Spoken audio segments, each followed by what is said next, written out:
বাণীপুর মেলার মাঠে কোনো প্রশিক্ষণ ছাড়াই খুদে বালকের নাচের প্রতিভা দেখে অবাক হলেন সকলে।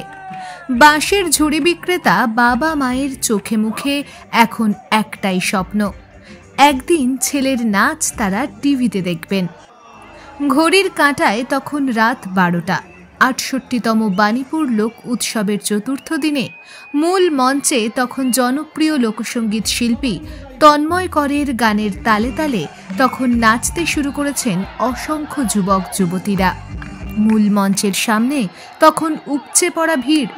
হঠাৎ কোথা থেকে এক বালক এসে শিল্পী তন্ময় করের গানে নাচতে শুরু করে দিলেন। আর এই নাচ যেন তেন নাচ নয়, মুহূর্তের মধ্যে বালকের নাচ দেখার জন্য ভিড় জমে গেল। কেউ কেউ তো আবার যুবকের নাচে খুশি হয়ে টাকাও দিলেন। বালকের নাচ দেখতে দেখতে তখন অনেকেই ভুলে গেলেন মূল মঞ্চের গানের কথা।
নাচের শেষে আমরা বঙ্গবাণী চ্যানেলের পক্ষ থেকে বালকের সঙ্গে কথা বলে জানতে পারি তিনি কোনোদিন কারোর কাছে নাচ শেখেননি। শিখি না, এমনি গান মান হলে এমনি আর কি করে নাচি, নাচতে বললাম নাচলাম।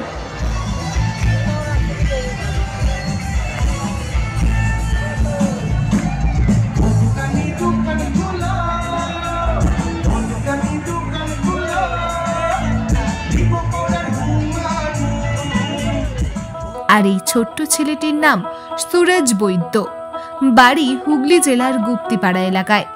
বাবা মায়ের সঙ্গে এই বালক বাণীপুর মেলায় এসেছেন, তবে বাবা মায়ের সঙ্গে মেলাতে ঘুরতে আসেননি। সুরজের বাবা বাপি বৈদ্য এবং মা বৈশাখী বৈদ্য হস্তশিল্প কারিগর। বাঁশ দিয়ে বিভিন্ন ঝুড়ি তৈরি করে মেলাতে বিক্রি করেন। তাই বিভিন্ন জায়গার পাশাপাশি হাবড়ার এই বাণীপুর মেলাতেও তারা এসেছেন। সুরজের বাবা মা জানিয়েছেন ছেলে টিভি দেখে নাচ শিখেছে। অর্থের অভাবের জন্য ছেলেকে নাচ শেখাতে পারছেন না, তবে ছেলেকে নিয়ে অনেক স্বপ্ন সুরজের বাবা মায়ের। ছেলেকে একদিন টিভিতে দেখা যাবে, সেই স্বপ্নও তারা দেখছেন।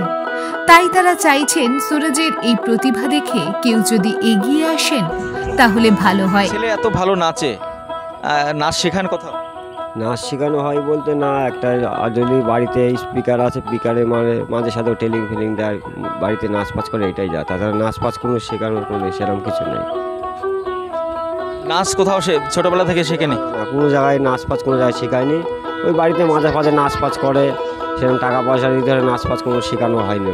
টাকা পয়সার অভাবে ওদের সেরকম এই মাসের কাজ পাচ করে মেলায় ফেলায় কিংবা দোকানে ফোকানে এসব মাল ফাল নিয়ে যায়, এইটাই আর কি। যদি কেউ নাচ শেখানোর দায়িত্ব নেয় আপনার ছেলের, তাহলে নাচ শেখাবে? হ্যাঁ, অ্যাকচুয়ালি সেরকম কোনো যদি দায়িত্ব ভালো যদি লোক পায় কিংবা নাচ সেরকম হয় তাহলে হয়তো দিতে পারি, নাচ পারে টেলিং ফেলিং দিতে। ভালো নাচে, আর কি বলবেন মা?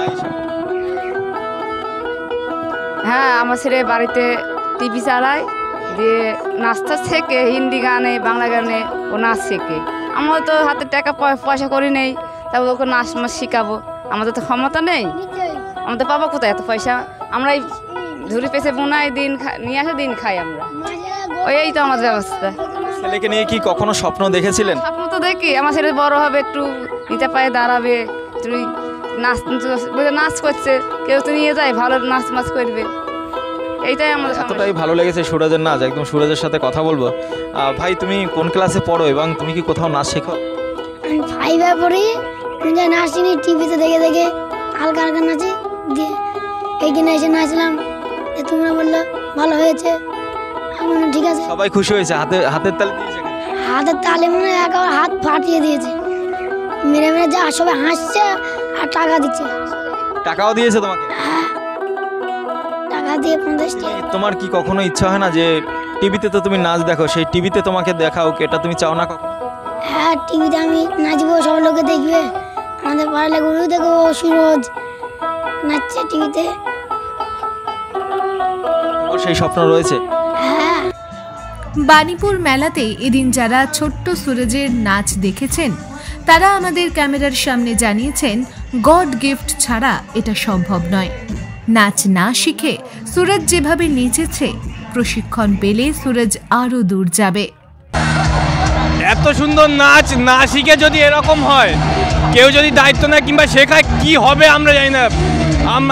আমার যেটা দেখে মনে হলো, ওই ইন্ডিয়ান আইডল ফাইডল যা যে জায়গায় হয়, বড় বড় ড্যান্স শো যা হয়, কাঁপিয়ে দেবে। সারা মেলা দেখছি সব থেকে ভিড় এই জায়গাটাই বেশি, ওইদিকে গান চলছে, তার থেকে এই বাচ্চাটার দিকে আমরা বেশি নজর দিচ্ছি। শুনলাম তোর বাবা মা ওই মেলা বসেছে, ঝুড়ি ওই বাঁশের কাজগুলো করে।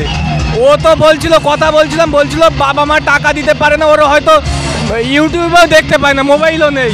এবার সেই কারণে যদি কোনো রকম এই রকম বাচ্চারা এরকম ট্যালেন্ট যদি সুযোগ পায়, আশা করি অনেক নাম করবে, অনেক দেশের নাম করবে, সবার নাম করবে, বাংলার নাম হবে। যেটা মনে হচ্ছে ঈশ্বর প্রদত্ত একটা শক্তি অবশ্যই আছে, গড গিফটেড যারা থাকে এরা হলো সেরকমই। আমার তো মনে হচ্ছে এরা ঘাড়ে তুলে আমি নাচি। গড গিফটেড যেটা বলে সেটাই এটা। এরা যে এই ট্যালেন্ট যদি সুযোগ পায় অনেক দূরে যাবে। আমরা চাইছি সেরকম যদি কোনো সহৃদয় ব্যক্তি এদের দায়িত্ব নেয় কিংবা কোনো ট্রেনার যদি এদের ট্রেনিং করে, অনেক দূর যাবে। আমরা চাই এরকম গড গিফটেড ট্যালেন্টগুলো আরও সুযোগ পাক, সেই সুবিধা থেকে আরও ভালো জায়গায় যাক এরা। আমরা বঙ্গবাণী চ্যানেলের পক্ষ থেকেও চাই সুরজের এই নাচ দেখে তার প্রশিক্ষণের জন্য কেউ এগিয়ে আসুক। ছেলেকে একদিন টিভিতে দেখা যাবে, সেই স্বপ্নও পূরণ হোক সুরজের বাবা মায়ের। হাবড়া থেকে উজ্জ্বল শিকদারের রিপোর্ট, বঙ্গবাণী নিউজ।